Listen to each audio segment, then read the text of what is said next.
show as we are here to break down tomorrow's Dixie Vodka 400, and we are sponsored by Monkey Knife Fight. We're going to break down this entire DFS lineup for you here. We'll talk about roster construction, dominators. We'll break down the salaries. In terms of tiers, of course, as always, be sure to hit that thumbs up button. That really does help us. And if you are not subscribed to Awesemo, be sure to hit that subscribe and notification bell so you know when a new show is live here on the channel. Of course, we got shows all day for you, from the NHL Strategy Show, the UFC Live Before Lock, also NBA Deeper Dive, and NBA Live Before Lock. So hopefully everyone's having a good Saturday. Phil, welcome in, man. Always great to be here on a Saturday afternoon talking a little NASCAR with you. I guess overall, obviously people can go over to awesemo.com and read the written content they have up there, but what's kind of your general thoughts heading into tomorrow's race? It's good to be somewhere else besides Daytona. I mean, I don't have to worry about half of my lineup or all of my lineup breaking out on the oval.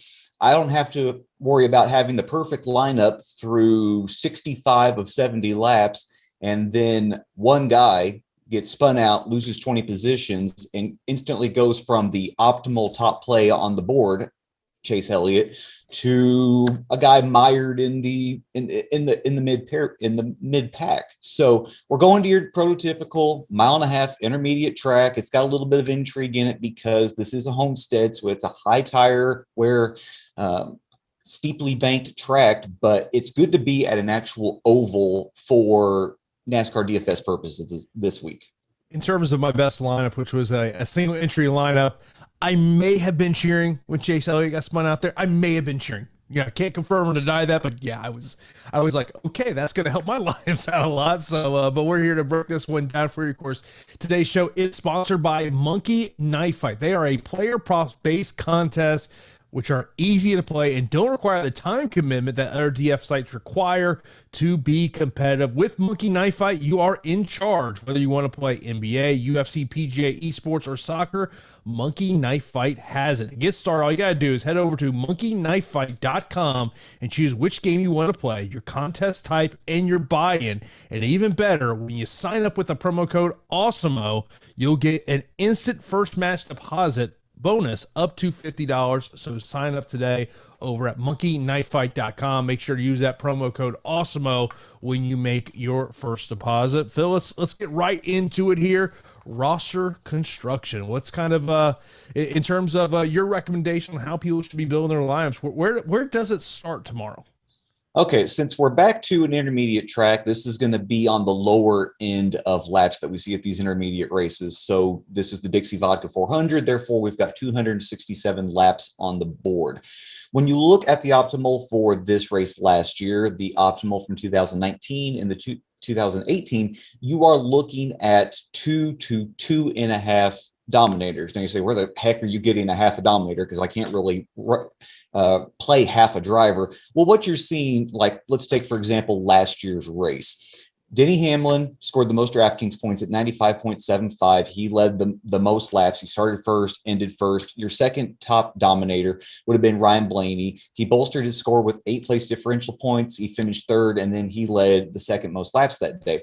Well, Chase Elliott led a bunch of laps initially, before the lightning and the rain came out, and then the race transformed into a night race, and Chase was probably on the cusp of winning that race before some late pit strategy got Denny back out in front, kept him out there, and he won the race. And Chase led enough laps, got enough fastest lap points that he ended up scoring the third most, actually the fourth most points that day at 65.75 points. So Chase wasn't exactly what you would consider a full dominator, but he got you partial points in that regard. And like I said, when you go back and look through the rest of these optimal lineups, you're seeing at the bare minimum 2 dominators. And this carries across to FanDuel as well. If you look at last year's optimal from FanDuel, it had Denny, and it had Ryan Blaney, and then it had 3 place differential drivers. Now, the interesting thing is that the total salary used was only $46,900 of the total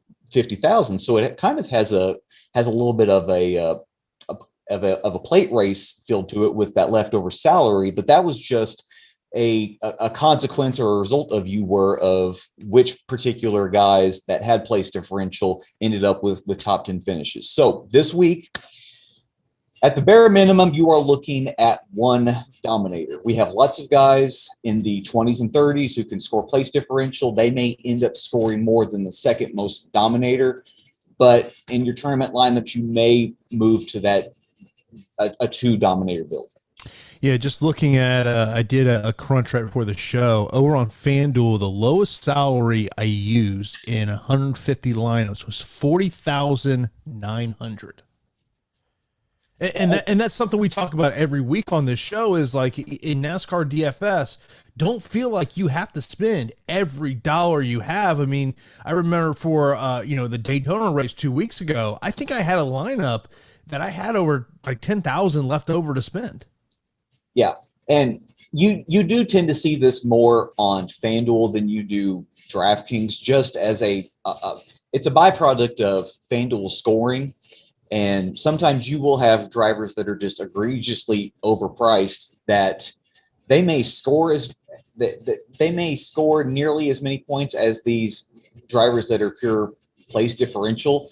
But when it just comes down to pure fantasy points scored, well, you could have a lineup that has $5,000 to $10,000 left over in salary cap. Yeah, it was looking over on DraftKings in the 150 lineup. The lowest salary I used, $48,400. So there you see the big difference between those two slates. You mentioned about dominators, and that's something we always talk about every week here. Some races you'll say, Jason, you need two. Maybe you need to have three. What is that magic number this week?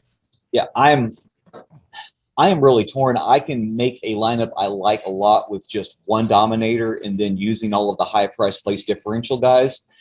But then and obviously the circumstances that we have this weekend are not the same circumstances that have been in last year's Miami Homestead race and the previous ones, because we didn't have all of these place differential guys in the back before. So, there's different extenuating circumstances, and I can make a single dominator build with the place differential that I really like.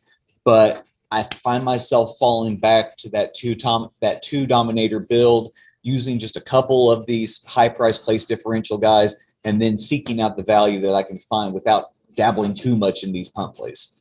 I know we're getting into a lot of Tyler Reddick questions. We will get into those questions when we get in to the second tier of salaries, which is the 9K and 8K range. But we do want to start off with the drivers that are 10K and above on DraftKings. So that's Kyle Busch, Martin Truex Jr., Chase Elliott, Kyle Larson, Ryan Blaney, and Kevin Harvick. I guess we got to start off with Kyle Busch starting 24th. He was my second highest exposure that I was getting in the crunches that I was doing. 11,800 on DraftKings, 12,200 over on FanDuel. Right.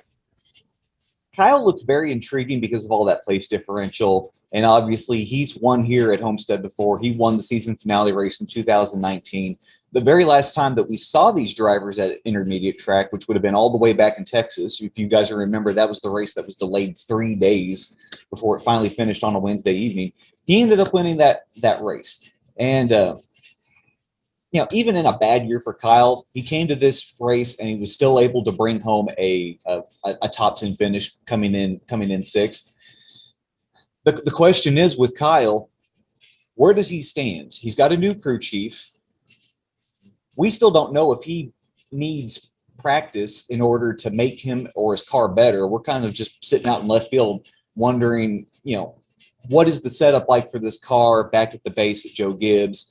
What's it going to be when it finally hits the track? Are they going to have to use, like they did practically every race last year, are they going to have to use the first segment to actually get the setup dialed in for the car before they go on?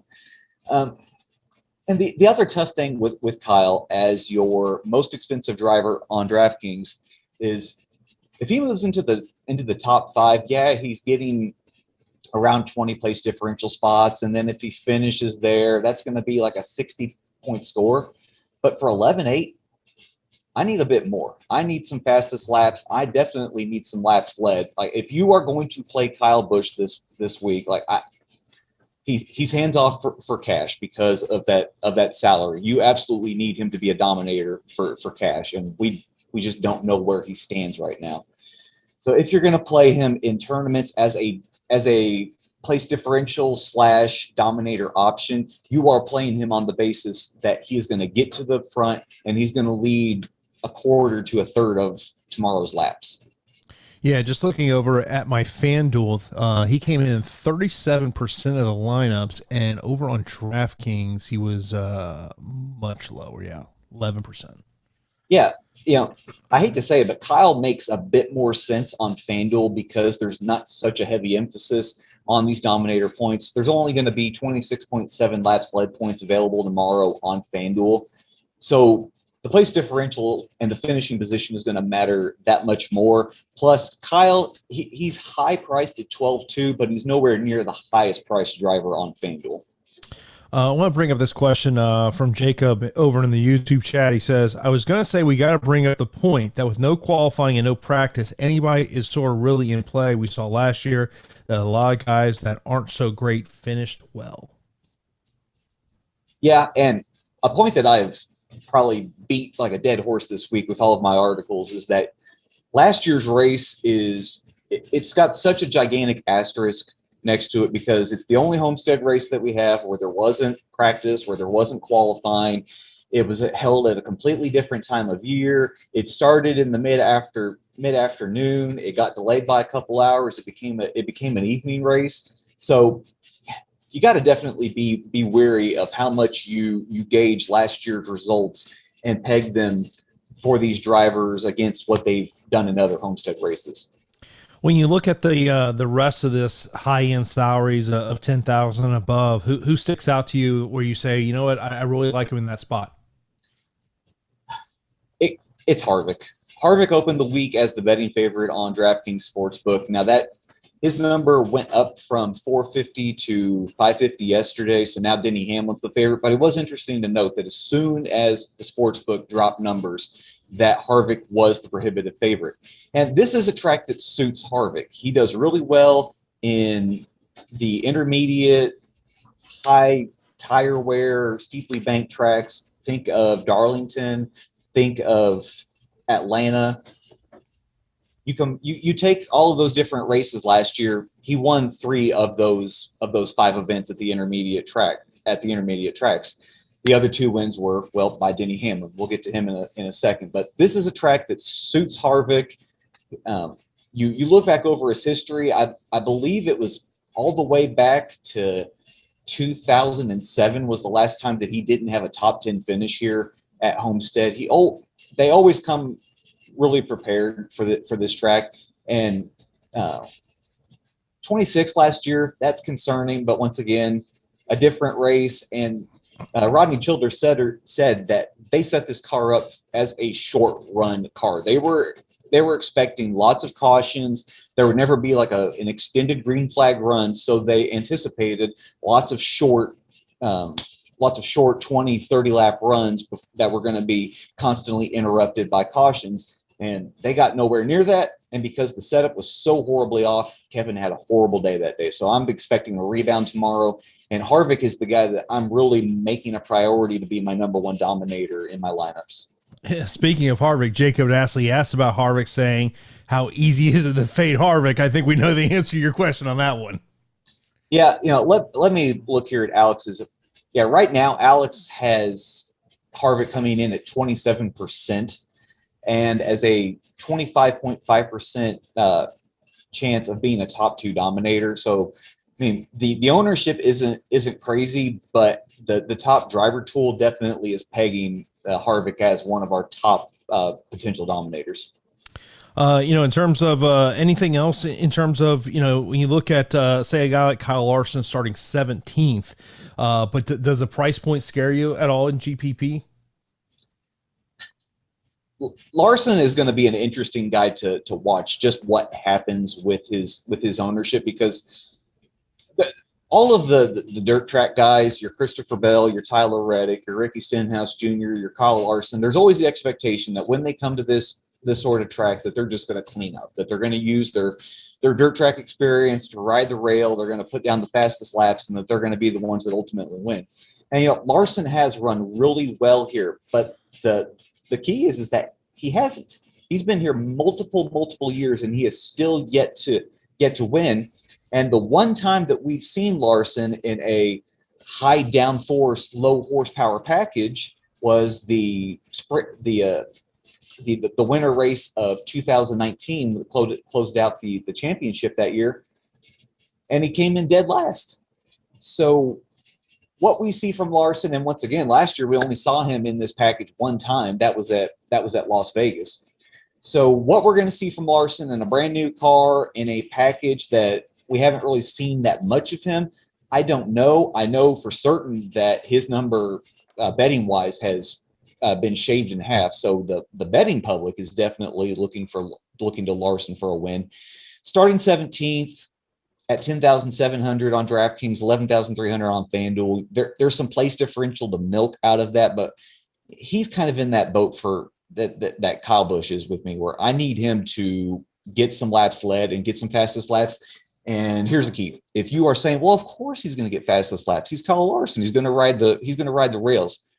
Well, only one driver per lap is going to get the fastest lap, and Larson hasn't had to contend with the likes of a Christopher Bell, a Tyler Reddick, a Cole Custer fighting him up against the rail for those same fastest laps. So don't just be assured in your mind that Larson is automatically going to get so many fastest laps just because he's in this race. Of course, if you want to follow Phil on Twitter, is at Race Sheets DFS. Of course, I am at Jason_Floyd. This is the Awesemo.com NASCAR DFS strategy show, and you got to sign up right now for an Awesemo Plus weekly pass, which is for $29.95. This gives you access to all the great premium tools and content we have over there for all the sports that we have at Awesemo.com, such as player projections, ownership projections, and also our premium Slack channel where you can ask us questions of whether it's NASCAR, whether it's NBA, NHL, whatever it may be. Being an Also Plus member does give you access to our premium Slack channel. And we do have, if you just want NASCAR DFS, you can get a weekly pass for $9.95. Phil is always in there. You can check out the race sheets. And if you ever have questions for Phil, he will be in there to answer your questions. But we do have a promo going on for college basketball. Yes, we are about to hit March Madness. I'm not sure how many people realize college basketball is going on, but it is in full force as we're about to hit March Madness.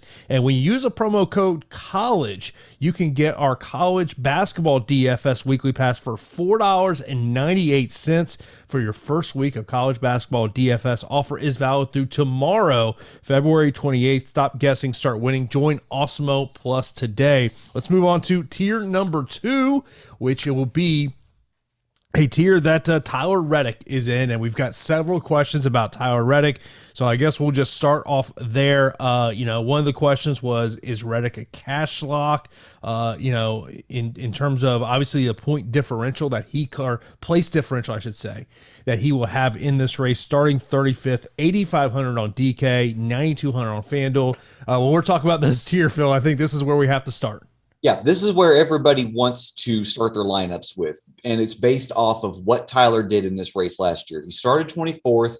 By the end of the first segment, he had already worked his way up to second, and it was doing exactly what he did in the two previous Xfinity Championship races, where he stuck his side to the very extent of the wall, rode around, was knocking down fastest laps, practically led every lap, did this for two different teams in back-to-back years, won both of those championships, comes into this cup race, had 48 fast laps out of the 267, which is it's preposterous. And DraftKings didn't do us a favor at 8,500. For where he's starting 35th, and the ownership that we're projecting him at, Reddick should have been somewhere closer to the 10K, maybe even 11K range. I mean, we all remember what DraftKings continually did with Christopher Bell when he was in this same scenario last year, constantly starting 35th through 37th and getting priced up around 11K each week. Reddick is going to be a fantastic cash game play. You play him in there because, one, he merits it. He'll pick up place differential. He'll pick up fastest laps. He'll probably finish top 15, top 10, and you're going to have to play in the block. I mean, if you're going to try to go into a head-to-head game, a 50-50, a double up, and not play Tyler Reddick, you are playing with fire. You could easily lose everything just because you don't play him. But the key is in tournaments, what exactly are you going to do with a driver who has amazing upside, but could just as easily ride that rail too, play with, he could play with fire on his own in way too much and end up cutting down a tire and wrecking out. This is what people forget. We only look at box scores and we see these scores. Scored 84 FanDuel points, 84.8 DraftKings points. And we're like, yeah, man, I gotta have me some of that. Reddick was riding the rim in this race last June, and he cut down a tire. And thankfully, the tire didn't go absolutely flat like what happened with Matty D last week, where he was riding on the actual wheel hub itself, trying to get back to pit road. Reddick had enough of a tire to get back, got it changed, and everything's fine. If that happens again this year and he blows a tire, he's into the wall, his day's over, and half of everybody in tournaments is saying, piece of crap. They might use other words. They might just say, there might be some other choice words that they get thrown out there. There might be some cold beverages that might automatically start getting open from the fridge. Yeah, that beer's flying at the TV. Jacob had asked a question about Kurt Busch. He's starting 5th, 8,100 on DK, 8,000 on FanDuel. Kurt's in a very tough situation with that 5th place starting position. In the betting preview that I wrote yesterday, I like Kurt as a bet for a top 10 finish. He's got fairly good numbers. It's a positive number so that you're not having to bet more money than you would actually win. But as per his DFS outlook, you're going to need not only Kurt to hang around and finish where he is in that 3rd to 7th place range, but you're going to need him to pick up like a handful of laps led and a few fastest laps in the process. And that just hasn't been Kurt's MO here at Homestead. When we talk about place differential, the other two that stick out to you in this tier will be William Byron starting 31st, Matty D starting 37th. Byron's 9,100 on DK. Matt is 8,800. Then over on FanDuel, 9,500 for William, but only 7,200 for Matt. Yeah, it's going to be chalky, but I think Matt has to be like one of the core plays for people on FanDuel just because his price is so low. It's 7,200. With all that place differential, he could easily be the second or the third highest scoring driver on FanDuel tomorrow. 8,800, once again, that's underpriced considering all this place differential. This has been one of Matt's, I wouldn't say better tracks, but his finishes the last 2 years have been 14th and 20th. You're just expecting a consistent 20+ place differential day out of Matt. And in the latest positive regression episode from David Smith, he highlighted Matty D as a surprise possible. I don't know if you want to say winner, but a surprise, maybe top 5, top 10 pick for the race. Let me ask you about Denny Hamilton, of course, on the poll here, 9,600 on DK, 13,500 over on FanDuel. I guess we'll start more on the DraftKings side of this equation. Can you avoid him? Or should you avoid him? You can, and I'll definitely make the case. Now, when it comes to cash, I think you just click the box. He's the pole sitter. I had some worries about him earlier in the week, especially if there was going to be a competition caution, because that was how all of our pole sitters last year, they lost all their upside because they would come in. Some guys would only take 2 tires. Some guys wouldn't even come in whatsoever because it wasn't mandatory. They'd lose their lead, and then it just so happened that the better car eventually made its way to the front. But this is a very high tire wear track, so when everybody gets that opportunity on lap 25 to come in, I mean, you'd be an absolute fool to hang out there and think that you're going to take the lead and sit on it for the next 40 laps. Everybody will come in at the same time. Everybody will take the same 4 tires. It's just a matter of whose pit crew is faster. And Hamlin's got a really good pit crew. The downside with Hamlin is his number. Although his numbers are fairly good, and yes, he won this race last year. He ended up leading the most laps. Is that if you look at Hamlin's history in the Gen 6 cars dating back to 2013, it's really not that fantastic. And this is like Hamlin's 5th out of 6 years being the pole sitter. And yeah, he's getting you top 10 finishes, but there are races where he is completely getting passed on the first lap and not leading a single lap afterwards. In this race last year, same scenario. Hamlin on the pole, Logano starting second, and Logano passed him. And Hamlin took the lead back on lap 9, but then that was only for 1 lap. And then Hamlin was basically, he was a top 5 car. He wasn't showing any promise, but until they had the rain delay, Hamlin was probably just going to be buckled in for a top 5 finish and not be a factor for the rest of that night. But as the race transformed, Hamlin's car got better and was perfectly suited for what it ended up happening that night. So I want to really like Hamlin. I think that if you don't play Harvick, then you play Hamlin as your primary dominator. But based on Hamlin's weird history at Homestead, don't be surprised if he gets passed early and you're paying $9,600 on DraftKings and $13,500 on FanDuel for a driver that all he gets you is a top 5 to a top 10 finish. So what's your thoughts on Logano potentially getting out on the lead early and potentially racking up some dominator points? Yeah, that is the dangerous thing because Logano is a really good restarter. There are a few drivers in this sport that can beat Logano off the line. And, I mean, like I said, this could easily just be a replay of what happened last year. So Logano's cheaper. Logano's won this race before. He's run really, really well here. He did not have a good race, just like Kevin Harvick in this race before. Logano's another guy that you should sprinkle in as a dominator option. I don't know if I can look to him as like on the same tier as Harvick or Hamlin, but he's definitely a guy that you should consider as a dominator option in tournaments.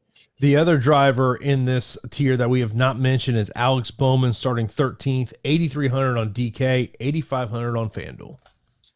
The weird story with Bowman last year was he did really well when the track and the air temperatures were cooler, but then as the season progressed and both of those things got hotter, he was just kind of a mid-tier average driver.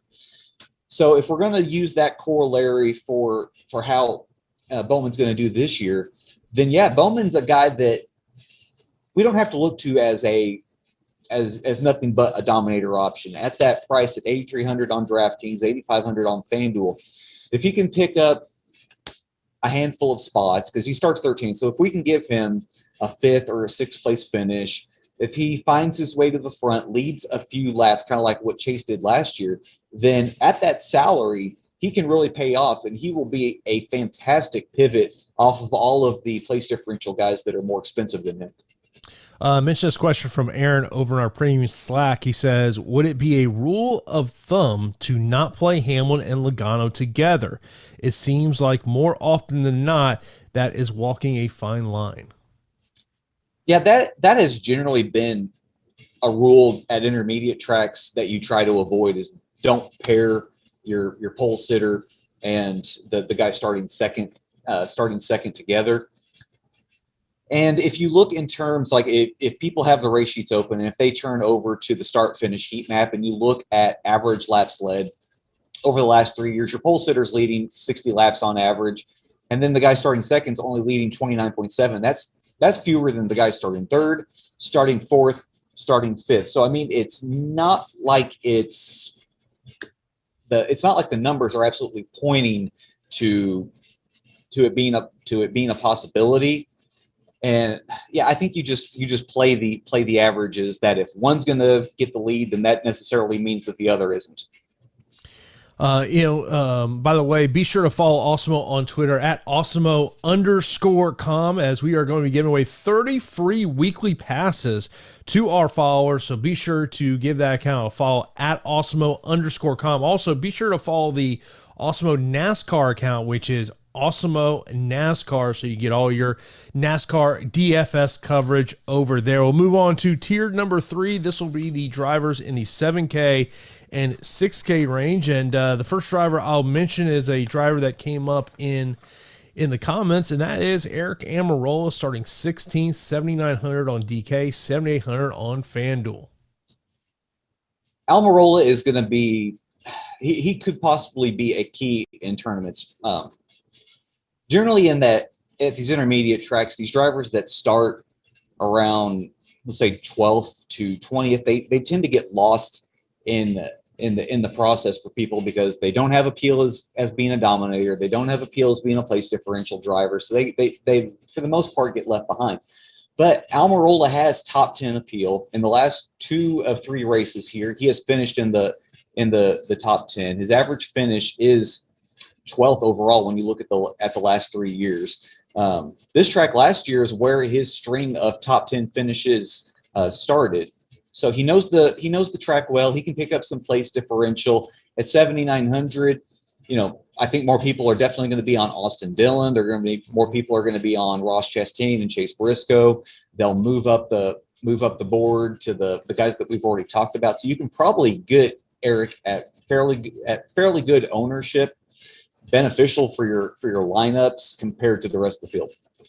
Yeah, I was just going to pull up what we have in terms of Eric Almirola and ownership.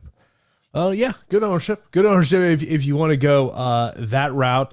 You mentioned about Austin Dillon starting 22nd, 7,700 on DK, 8,000 on FanDuel. Yeah, my love for Dillon this week is unhealthy. Like I keep finding reasons to want more and more Austin Dillon in my lineups. In the article, I highlighted that ever since his rookie season, in 2014, his finishes have incrementally gotten better. Every single year he does better at this track. He never finishes off of the lead lap. The last 3 years he has been in the optimal DraftKings lineup. His last 3 finishes here at Homestead have gone 11th, 8th, and 7th. Now that doesn't necessarily mean that I'm projecting him to finish 6th or 5th this week, but there's lots of promise in Dillon to pick up some place differential starting 22nd. He's a guy that you should play in tournaments, and I think he's even a guy that you can trust in cash this week.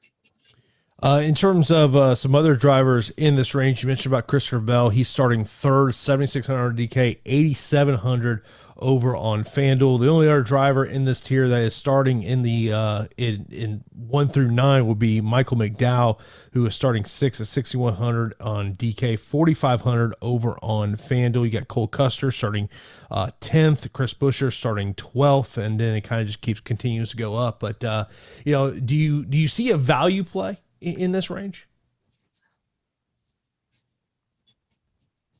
Christopher Bell oddly may be it. Mm-hmm. I think he legitimately has appeal as a partial dominator, and starting 3rd, that's gonna scare a lot of people off. And I don't know what the hype is going to be after Bell's win last week at the Daytona Road Course. I mean, he's starting off the season pretty good, but now he starts 3rd. You think, well, can he really get to the lead from there? And considering this 20 car that he's in, it has lots of speed. And now that we're actually seeing him be able to mesh his talent with a capable car and not the 95 that he was in last year, I mean, I think you really have to give a possible nod to Bell as a tournament pivot off of Dillon, off of Chastain, off of Briscoe, who can bring you a top 5 finish while also leading some laps. In that Levine family racing 95 last year, he started 36th, worked his way up to 8th, and now he's in a better car, better starting position. I mean, it's it's a little hairy, but I mean, Bell could absolutely be that guy on both DraftKings and FanDuel. Looking at the ownership projections on DraftKings, the driver in this range that sticks out to you in terms of what we're projecting as an ownership is Chase Briscoe, who is starting 30th, 7,200 on DK, 7,000 over on FanDuel. Obviously, starting 30th, obviously place differential is a thing you're clearly going to point towards. Yeah, and Chase is in this position because of what happened last week in the road course. If you guys weren't watching the race late, he had damage to his hood, and his hood ended up on his windshield. It was one of the more spectacular things to see with him actually racing with that hood up on his windshield. I mean, he was still navigating the road course until it all finally came apart and he got parked. But credit to Briscoe for doing that and not just bringing the car home. But yeah, 7,200 because of this 30th starting position with the place differential. He's a cash play. In tournaments, his ownership is definitely going to be up there, but you have to say, okay, what is the likelihood that he can bring home a top 15, a top 10 finish? In this 14 car, Clint Boyer was always really good here at Homestead, and we should expect the same. Maybe not a top 10, but probably a top 15 finish for Briscoe. The thing that you do have to worry about with Briscoe is he's hella aggressive. And I'll tell you about last week. So I'm sitting on the couch editing some videos together, and I just look up and they have the camera inside his car. And I go, how is he knowing where to drive? I mean, obviously he's got his spotter up in the air, but I'm sitting there going, okay, I would if they had a camera on his helmet, I want to see what that view was like. Yeah. He had maybe this much that he could see through, and somehow he was still navigating his way. I've gotten in trouble with the Briscoe stands on Twitter for calling him out because of his over aggressiveness. Mm-hmm. And it was something that he definitely did a little over the top when he was in the Xfinity series. Of course, when you're one of the better drivers with one of the better cars, you can get away with that crap. But now he's a rookie in a basically call it a top 16, top 17 car. And is his aggressiveness at a high tire wear track going to be his undoing? So that's something that you have to worry about. Appreciate everyone that's in here on a Saturday afternoon watching us live here on YouTube. Be sure to be subscribed to Awesemo so you can watch all the content we have here, as we have shows every day. Of course, coming up here later today, we'll have the NHL strategy show. Then we will have the UFC Live Before Lock show, which my phone's already gone off. We've already lost another fight for today. So myself and Pete will talk a little bit about that. And then, of course, at 5 p.m. will be NBA Deeper Dive and NBA Live Before Lock. So be sure to subscribe here to the channel. Hit that notification bell so you know when a new show is live on the channel. Of course, a great way to show your support for this show is by hitting that thumbs up. We really do appreciate that. Let's move before we move on, just because I saw White just had a question for Phil asking, how does Bubba Wallace do this week? I am really intrigued to see how Bubba does. We're getting away from the oval, we're getting away from the road course, so we're going to see just what the true capability of his talent and this car is. And I wouldn't play Bubba in cash, but Bubba is definitely an intriguing tournament play, because if we're just going to consider this 23 XI car Joe Gibbs car number 5, and you're getting Joe Gibbs car number 5 with a little bit of place differential at 7K, that puts Bubba on the board. And we've seen numerous times here at Homestead that Joe Gibbs always gives his drivers practically the best setups. They figure it out at the shop, and they bring it down here, and they always do really well. So if we're going to use that corollary for Bubba this week, then yeah, Bubba definitely makes sense as a tournament play. Looking at tier number 4, so this will be the driver 6K and under on DraftKings. So two names that you mentioned to me before the show that you wanted to talk about here: Daniel Suarez starting 21st and Corey Lejoy starting 25th. And I know there was a question about Lejoy a little bit earlier. Yeah, Suarez, he's like a 5 to 10% guy this week. I mean, honestly, when you get really, I mean, we can move this number up the board. you get to Cole Custer at 6,600 and you go down, it's tough to make cases for these drivers. I mean, Ryan Newman could easily finish where he starts. If you played Newman last week, that was just one of the most regretful sweats in NASCAR that I can remember in a while. Busch starting 12th. That's a hard pill to swallow. Mcdowell starting 6th. I definitely can't advise for that. You've got Ryan Preece starting 8th. That's even tougher. Suarez starting 21st. He considers this the best car that he's ever been in, even though he raced for Joe Gibbs and Stuart Haas. Of course, that could most likely be tongue in cheek. But at 5,700, if he can just maintain where he's at, and this Trackhouse Racing team, it's affiliated with Richard Childress. So if we're kind of getting a Richard Childress-like car with a Richard Childress setup, considering how well the 3 and the 8 have done here of late, then that kind of intrigues me. Alfredo, I'm out on. I need to see something from Alfredo at an actual track. And starting 27th, we're not getting the juice that we had the last couple of weeks. Corey Lejoy is probably the cheapest that I want to go this week. And thankfully, since it's only a 267 lap race, you shouldn't have to go much lower than Lejoy.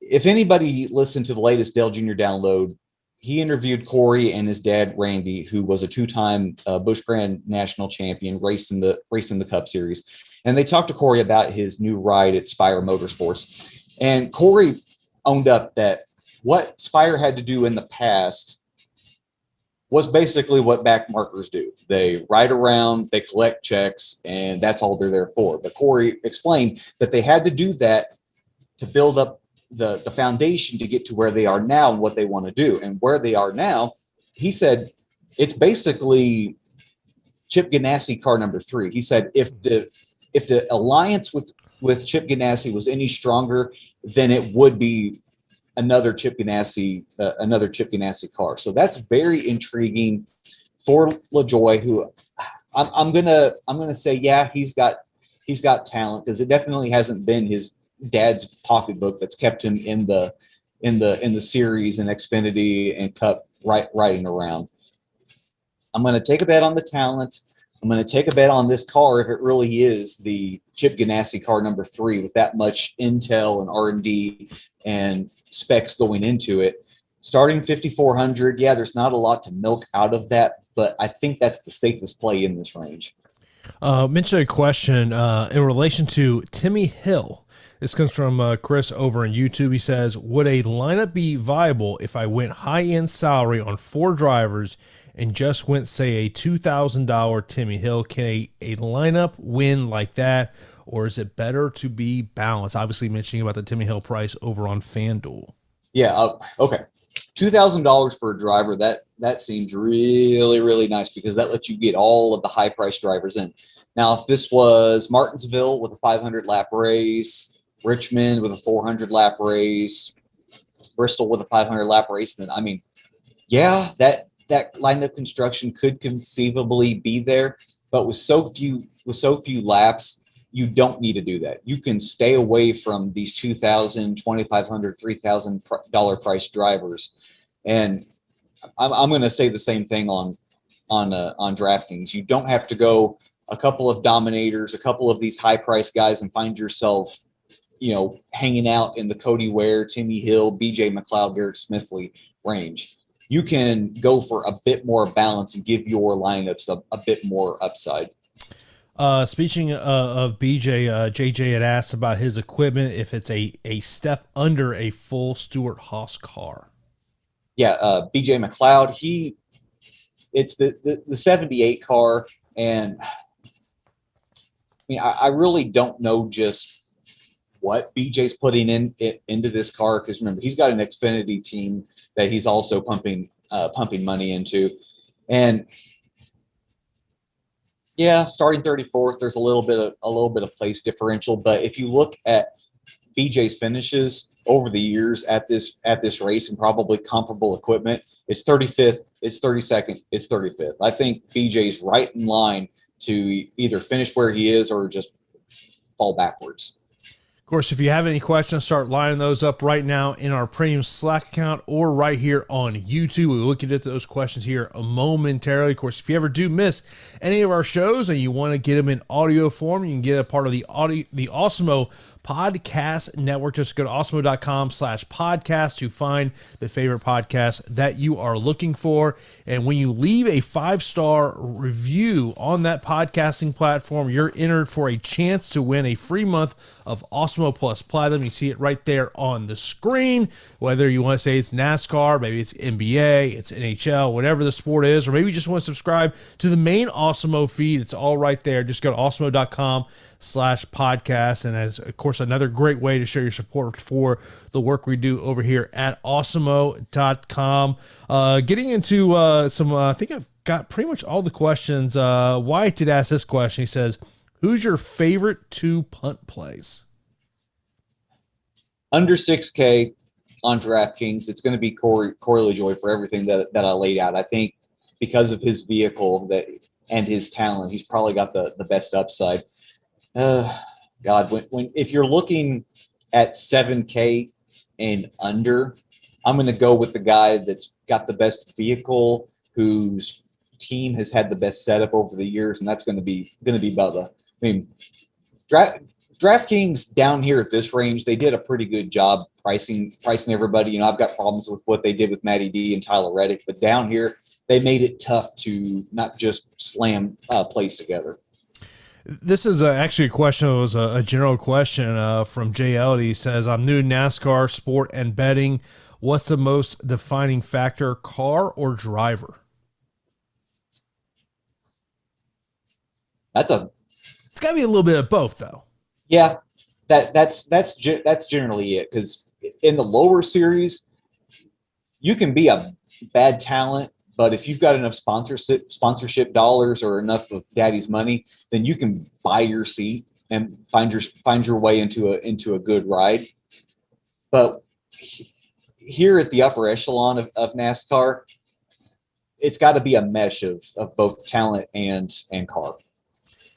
Next up, White says, who wins the race? Cannot say Reddick or Larson. Could be, I'm not sure. Maybe he's looking to make a little wager on who's going to win the race here. But do you have a personal favorite of who you like to win this one? I think for outright purposes, I'm going to side with Harvick, but it's hard to get away from the guy that won this race last year. That being Hamlin. Next up, Jason says, thoughts on Harvick and Larson in the same lineup? Yeah, I mean, if you're playing them both together, then you're picking them as your top 2 dominators. Plus, Larson's going to give you a little juice because of his place differential. FanDuel question from Astor. He says, would you play Hamlin and Harvick together? On FanDuel, yeah. I mean, still on the FanDuel optimals, even though the dominator points get reduced so much, we still continue to see 2 dominators in the optimal lineups. Mentioned a question from Johnny Rose over in Slack. Was wondering if you had any Xfinity thoughts. Oh, I got lots of Xfinity thoughts, and they begin with Tyler Reddick once again. Our problem with Reddick is that DraftKings did with Reddick in the Xfinity series what they should have done with him in the Cup series. They priced him up. He's, I believe, 11.8 on for the Xfinity race today. The Contender Boats 250 or whatever they're calling it, if that even exists. Reddick's in a downgrade of car. When he won his first championship, he was racing for JR Motorsports in the 9. In the following year, he won the championship racing for Richard Childress in the 2. He's racing in neither car today. He's in Our Motorsports, which is kind of a newer outfit. They have a full-time ride, the 02 that Brett Moffitt rides in, but this is kind of a sometimes car that it's convoluted at best. I believe this was a Ryan Sieg racing car that's prepared by Rayum Brothers, who dabble in the truck series, but then it's being operated by Our Motorsports.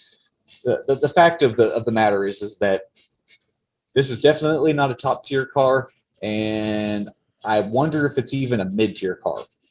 Yes, he's got tons of place differential starting in the rear, but if you're paying $12K for a driver in this race with that few laps, you're not playing him because you think he's going to lead laps. You're playing him because you think he's going to get the majority of fastest laps. And I don't know if he's going to get those in this quality of a car. It's a tough proposition.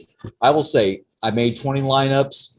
I maxed out ownership at 60% for all of my guys, and I still ended up with 60% Tyler Reddick in my lineups. Another Xfinity question. This comes from Aaron asking, can you explain David Starr for Xfinity today? Mentioned about his ownership and saying it seemed the ownership seems a little sketchy. David Starr, I think he gave a $750,000 check to Carl Long to drive in this car, and that's the only explanation that I have. MBM, Motorsports Business Management, or Carl Long, these cars are notorious for starting and parking. Just look at Timmy Hill's history racing for Carl Long in the I believe in the 66. I think you're going to see the same thing out of David Starr. Yes, he starts 40th, and I mean you might get some place differential out of him, and you can't look back at his past track history because that was for a totally different team, a team that actually competed. This week, I'm saying hands off. Next up, FanDuel question: would you play Logano and Harvick or Harvick and Hamlin? On FanDuel, gauging the salaries, it's easy to make this case for Logano because he is so much cheaper than Denny. Thus, his point threshold is that much lower of what he needs. But God, I think I'm still going to side on take Harvick, take Hamlin as your two most likely dominators. We talked a little bit earlier about Eric Almirola, but Wyatt was not watching when you did talk about. Can you kind of summarize what you said a little bit earlier about Almirola? Yeah, you're getting a driver with top 10 potential priced under 8K who is sandwiched in between a bunch of place differential drivers. That sounds like a perfect tournament play to me. FanDuel question here saying, should I use Logano and Keselowski in the same lineup?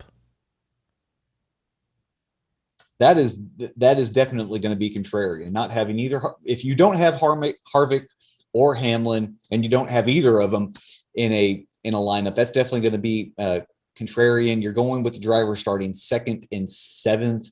Their numbers here at Homestead over the years have been so. Yeah, I mean, if you're going to do that, and like if you're doing a 20 max, and you want to have a couple of Penske lineups with those two, I can get behind that.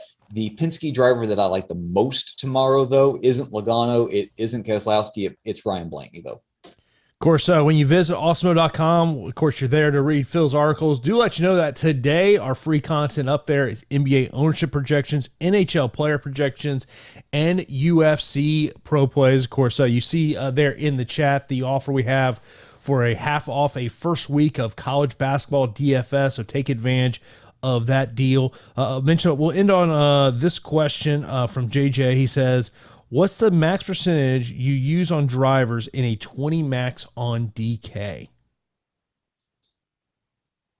A safer, quote unquote, safer race like Homestead tomorrow, it's probably going to be in that 60 to 65% range. And that's definitely going to be these place differential drivers like a Byron, like a Matty D, like a Reddick, because of their I want to say guaranteed, but their floor is so much higher because of their place differential.